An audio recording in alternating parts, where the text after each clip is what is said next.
guys, may tutorial ako kung paano gamitin yung 3D crown, 3D lagger. Yung software, yung software niya.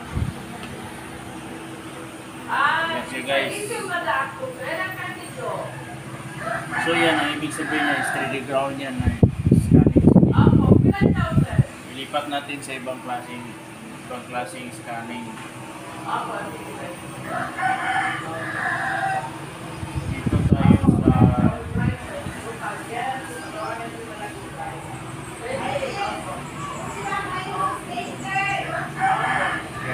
yan you guys. Yan siya. Yan ang 3D ground scan.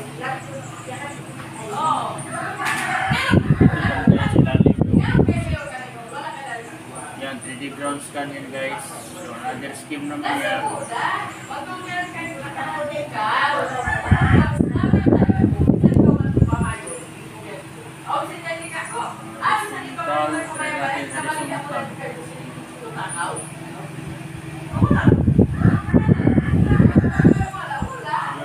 Horizontal scheme scan. 3D lagger, 3D ground. Uwis ito.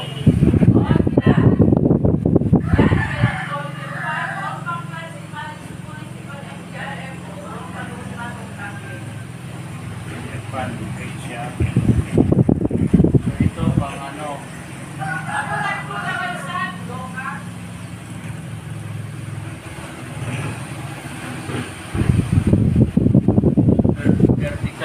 vertical scan. Ayun na natin, then freeze yun. Ilaw na yan. Takbo na yan siya. So yan. Pag mayroong machine, nagre-rin talaga yan. So pwede natin yan ganyan. Yan, system niya, ganyan.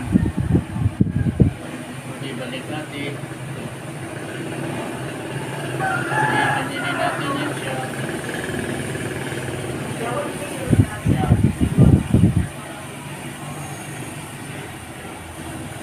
Kita natin yung difference niya guys. Pwede natin palakihin. Pwede pa ikutin. Ito, papalitin natin.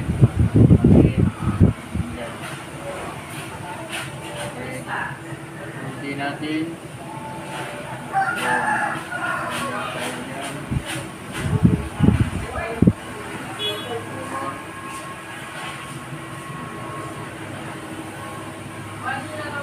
Normal.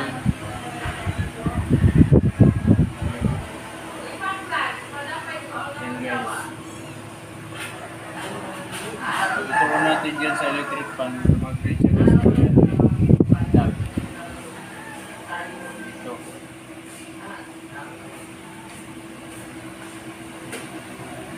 Diba ang ganda guys? Balik natin dito sa vertical yun kanina. Ano natin, balik tayo sa try natin yung resistivity kung mayroon ba. Mayroon din ang resistivity. Subukan natin kilos ba? Walang function yung resistivity niya. Dito tayo sa yan, horizontal. Balik tayo horizontal scheme. Pag ilaw na ito siya, scan na yan. Horizontal yan.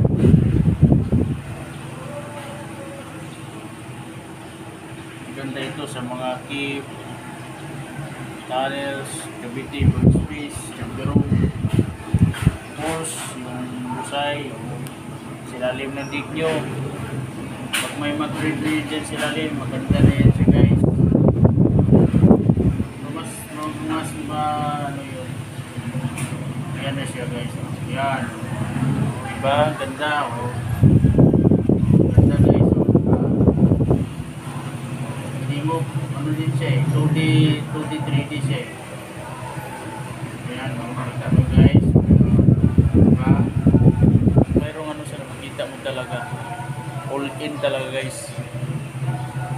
So, sinong gusto mo gano'n nito, 3D crown, 3D lacquer, full in. Ganda siya talaga guys. Okay, yun lang.